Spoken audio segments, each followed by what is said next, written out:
senhores telespectadores, o programa de hoje trouxe-nos à Vila da Lousã. Vila, por agora, porque já tem todas as condições para ser cidade, mas não quer ser cidade por agora. É um concelho pequeno, 139 km², tem muita população, perto de 19 mil habitantes, o que dá realmente uma média de 120 por quilómetro, que é superior à média nacional. O que é curioso, porque há grandes assimetrias, zonas onde o número de habitantes por quilómetro é muito mais pequeno. Há zonas onde chega a ter menos de 10 e há zonas onde há realmente mais de 500. Essas assimetrias resultam, de certo modo, num certo atraso económico. Há zonas que não têm indústria, há zonas que só têm agricultura. Gente muito ativa, aqui a população está a crescer, aqui não há desemprego, é realmente uma terra progressiva e animadora. Esta vila é a capital da Serra da Lousã.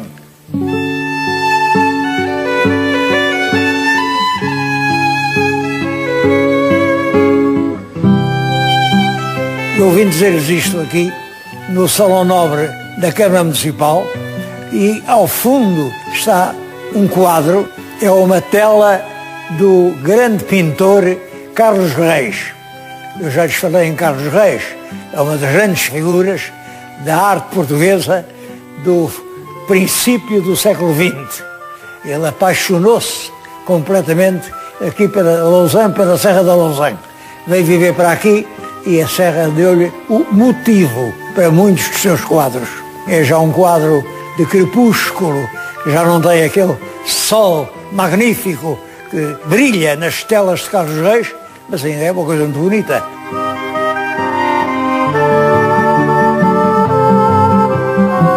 Este é o último quadro que ele pintou.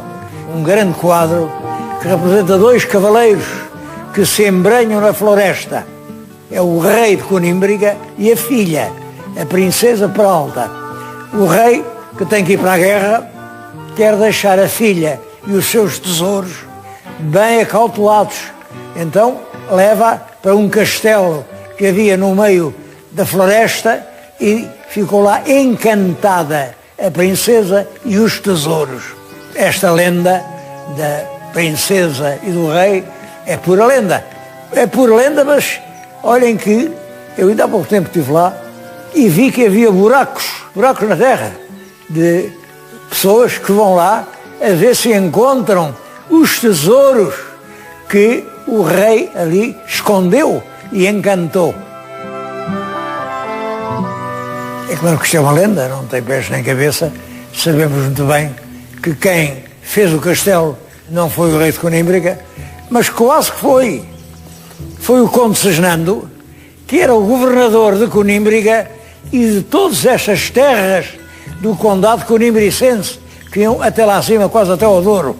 Eu já lhes falei nessa figura notável, que é o conde Seznando, é um moçárabe que prestou grandes serviços aos reis mouros de Córdoba e Granada. Chegou a ser general lá, foi conselheiro dos reis. Supõe-se que terá sido aprisionado em criança e levado para lá, criado lá. Como era um homem muito inteligente, impôs-se, mas depois passa para o serviço do rei de Leão e aconselha-os a conquistar Coimbra e vem a ser nomeado conde de todo o condado conimbricense. Nessa altura, o conde era praticamente o soberano da terra e ele, com muito critério, povoou velhos castelos, conseguiu consolidar um domínio cristão até esta linha do Mondego. Aqui, este castelo da Lousã é um dos castelos que ele fez para impor o seu domínio. Ele, aliás, impôs sempre com maneiras brandas. Ele era um homem tolerante, era um homem que conhecia as duas religiões, as duas civilizações e que nunca usou a violência.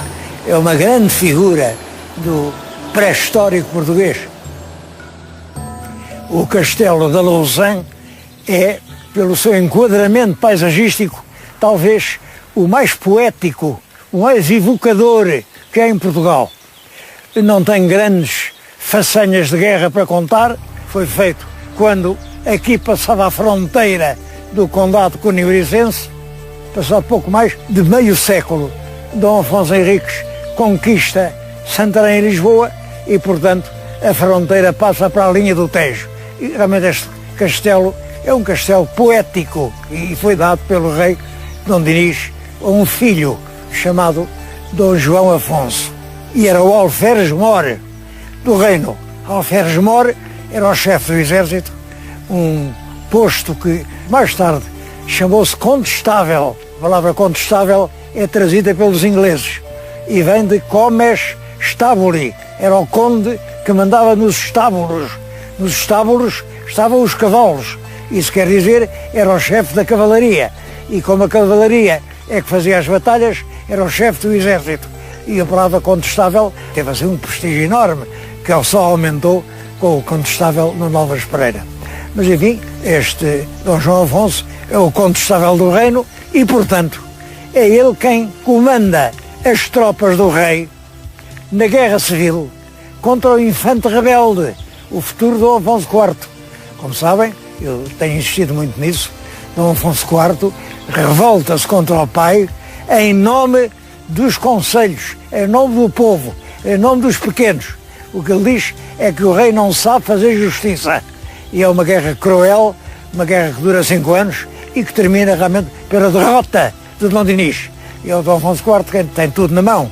E quando Dom Dinis morre, o Dom Afonso IV não tem a grandeza de perdoar aos seus antigos inimigos. Esse João Afonso, que era irmão dele, mandou-o prender e degolar. Vá lá, fê-lo julgar e a sentença, que é um belo texto jurídico, dos mais antigos que há em Portugal, está no livro das leis e posturas e está muito bem escrita. Eles conseguiram dourar com lindas palavras um ato odioso, o irmão matar o irmão.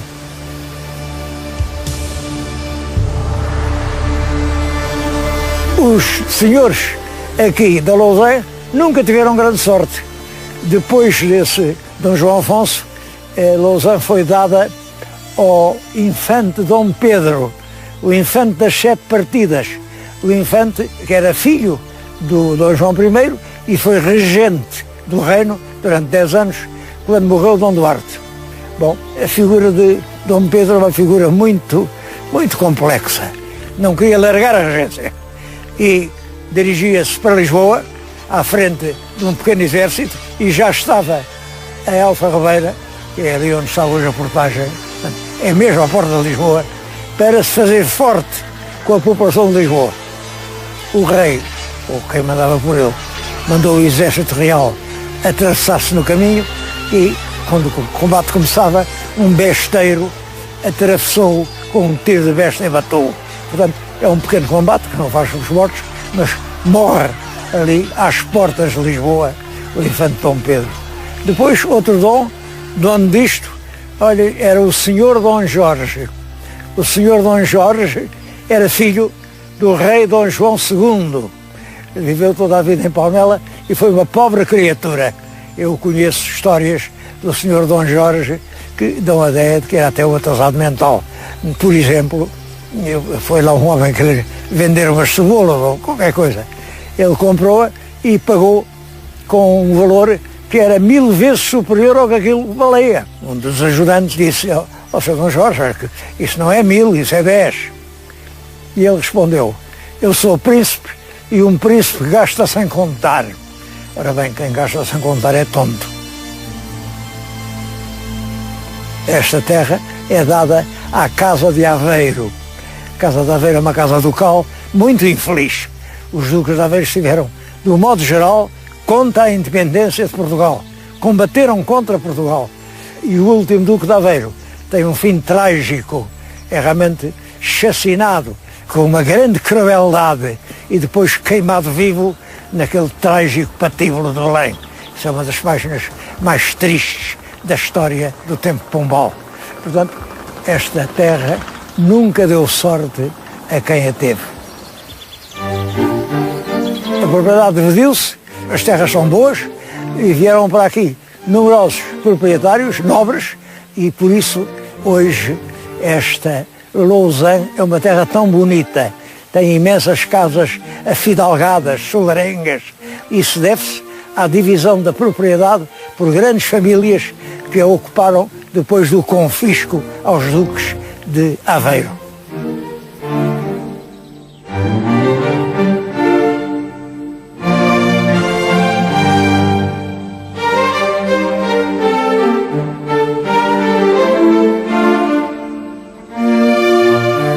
Uma outra história da Lausanne, muito curiosa, é deste grande palácio.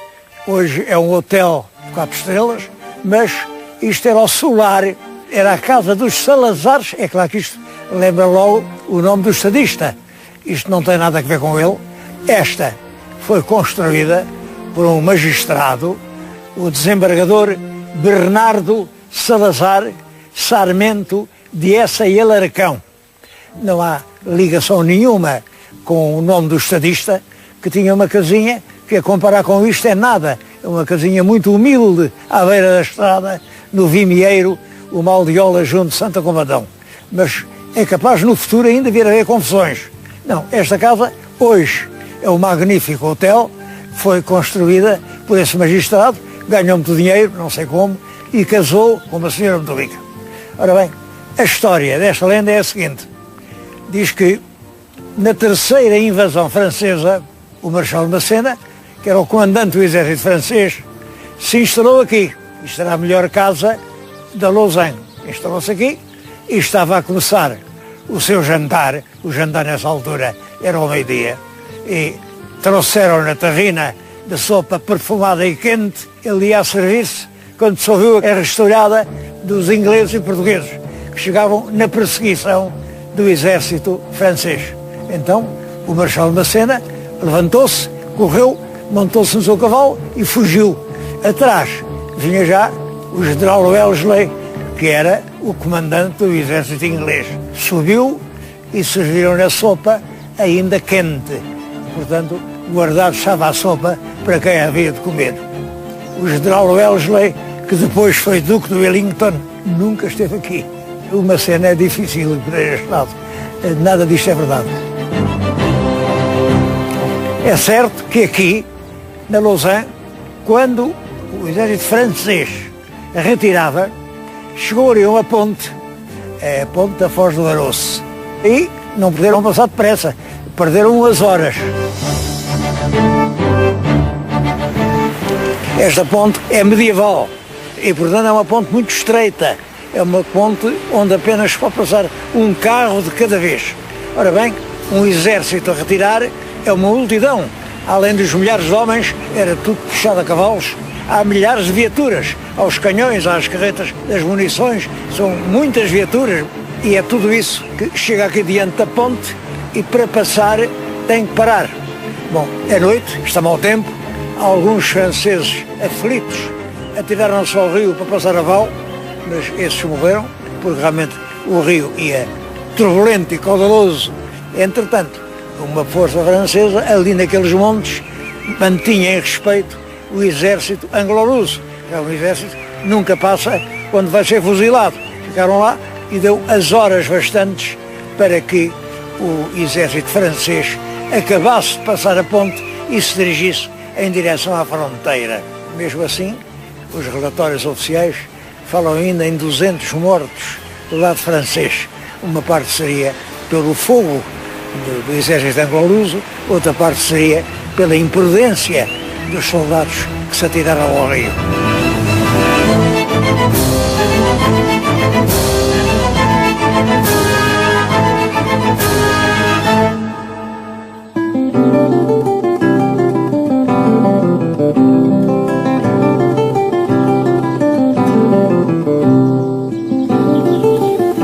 Um dos factos notáveis desta vila da Lausanne é que aqui está a mais antiga fábrica de papel existente em Portugal. É do princípio do século XVIII, de 1714.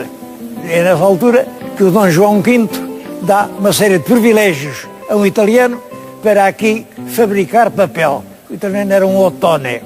Antes disso, certamente, já se fazia papel na Lausanne, porque há uma nota alfandegária de exportação de papel da Lausanne de 1699. Está a acabar o século XVII. Agora, o papel aparece em força em Portugal, é com esta fábrica do papel do Prado. Eu penso que o papel nasce no mundo, talvez nos princípios da nossa era, vem com o cristianismo, vem no ano zero. É por essa altura, século I, que na China, da longínqua China, eles descobrem a maneira de fazer uma pasta com a qual fazem o papel. Mas fizeram um grande segredo, porque antes disso escrevia-se em pergaminho. Pergaminho é uma pele de animal e, portanto, para fazer um livro era preciso um rebanho. Era caríssimo, caríssimo. E antes do pergaminho escrevia-se em papiro. O papiro é uma planta que, enfim, espalmada, faz uma pasta homogénea muito resistente. E é da palavra papiro que vem a palavra papel. Acho que em português a palavra papel tem de certo modo pergaminhos. É uma palavra ilustre.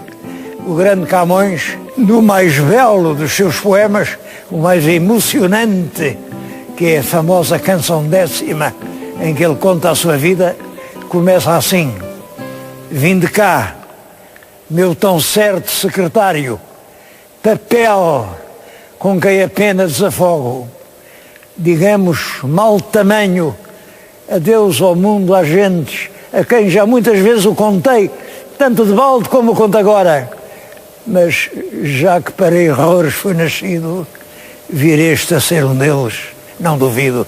E segue-se um espantoso poema, que é uma das peças literárias mais importantes que alguma vez se escreveu em Portugal. É uma pena que não seja obrigatória o seu estudo nas escolas. É uma peça em que Camões conta a sua vida. Conta a sua vida e conta porque é que a sua vida foi uma tragédia. No tempo de Camões, conheço um outro documento relativo a papel. É um recibo da cadeia do Tronco de Lisboa, de uma encomenda de papel e sebo. A explicação é simples. É que os presos eram obrigados a usar grilhões nas pernas. E o grilhão, que era de ferro, feria a perna, claro. Então usava-se pôr por dentro do grilhão papel e sebo, porque o grilhão rodava sem ferir. É dramático esse uso do papel. Bom, mas o papel aparece na China, portanto, no início da nossa era. Durante muito tempo é só lá que se faz papel. Depois os judeus conseguiram trazê-lo até à Índia. A primeira notícia cá de papel na Europa é do ano 1211, portanto, 1200 anos depois de descoberto. Em Portugal, o primeiro papel que se fez foi em Leiria, exatamente em 1411, portanto, 200 anos depois de estar feito na Europa. É claro, a partir daí, em 1411, há uma luta entre o papel e o pergaminho. Porquê? O pergaminho é mais nobre, um documento eterno em pergaminho. O papel é mais barato, claro, mas apodrece, estraga-se, rasga-se, destrói-se.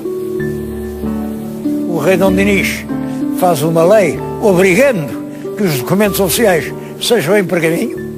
Ainda o rei Dom Manuel, no século XVI, obriga os documentos todos que havia nos arquivos que estavam a apodrecer, manda-os copiar na Leitura Nova. A Leitura Nova é uma preciosa coleção de grandes volumes da Torre do Tombo, onde estão copiados todos os documentos que estavam a apodrecer nos cartórios reais portugueses.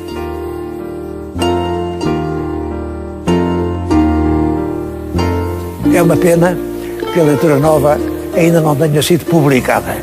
É uma fonte de informações extraordinárias e, é claro, uma pessoa tem que lá ir para ler. Eu tenho lá ido muitas centenas de vezes. Acho que devia haver uma edição nacional da Leitura Nova.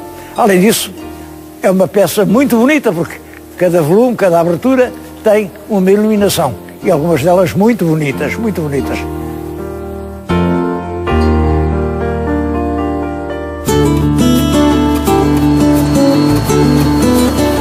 Hoje, creio que se usa o papel absolutamente para tudo. O papel é para a imprensa, o papel é para as embalagens.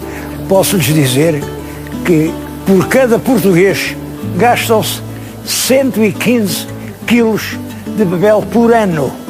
O número não é alto. Em França gastam-se 190 quilos. Nos Estados Unidos, mais de 300 quilos. Costuma dizer-se que esta indicação reflete o nível de cultura geral. Não é verdade, porque evidentemente não vamos pensar que o nível de cultura americano dobra o europeu. Pelo contrário, pelo contrário. O papel, a partir de 1714, quando isto é formado, ganha cada vez mais espaço. Esta casa já forneceu o papel para a Universidade de Coimbra. As obras dos jesuítas eram feitas em papel que ia daqui, ao longo dos séculos, tem-se mantido, enfim, com várias características. É, portanto, uma espécie de monumento nacional, esta Companhia do Papel do Prado.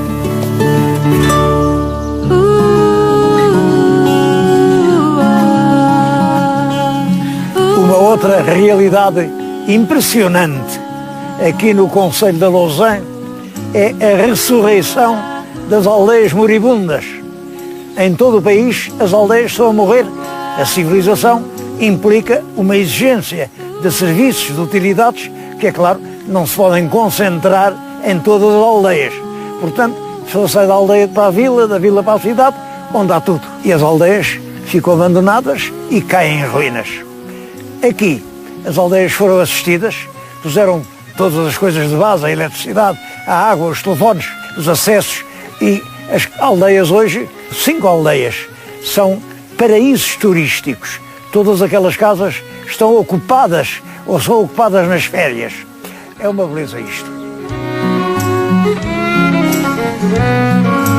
Aqui no Lausanne veio muito à memória uma frase que eu li no sul da Itália, numa cidade lindíssima, a cidade de Amalfi.